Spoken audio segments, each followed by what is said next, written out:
Good morning, Elevate Ministries. It's so good to be with you this morning. I'm excited because I get to share a special story with all of you.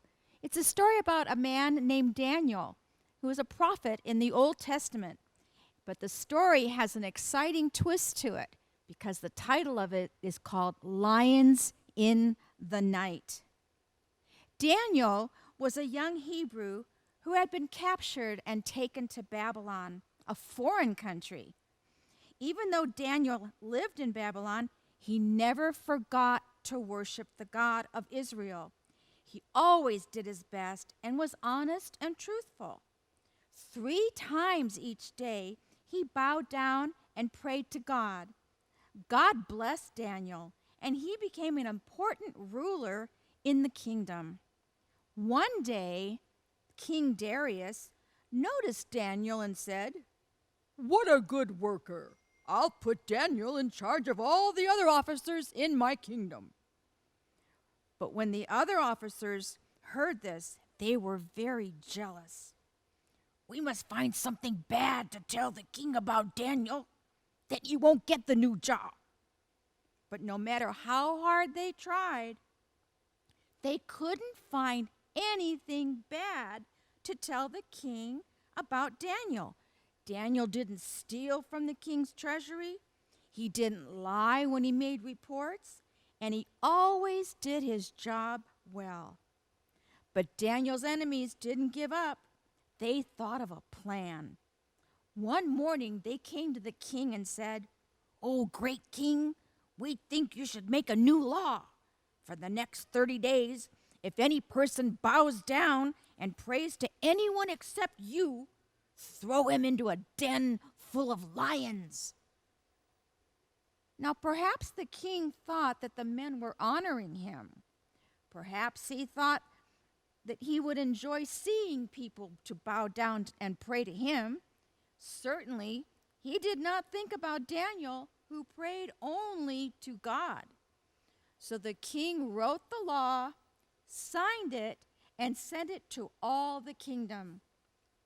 After a law was written and signed, not even the king could change it. The men who had tricked the king watched to see what Daniel would do. Would he stop praying to God, or would he break the law? When it was time to pray, Daniel went upstairs and opened a window facing Jerusalem, where he was from, his old home. And then he fell to his knees and prayed, giving thanks and asking for God's help. Daniel had broken the new law. The evil men could hardly wait to tell the king.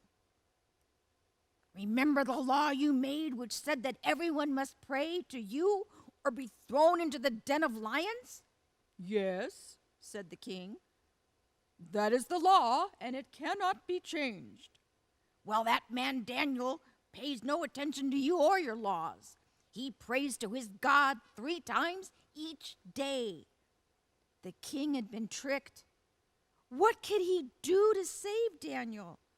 All day he thought, but no matter how much he wished, there was nothing he could do. Sadly, he called for Daniel to be brought to him. "I pray your God will save you from this," he said. So Daniel was put in with the ferocious lions, and a stone was rolled over the entrance. The king's own seal was put on the door so that no one could open it. All night long the king stayed awake. He was so sad and worried about Daniel that he couldn't eat or sleep.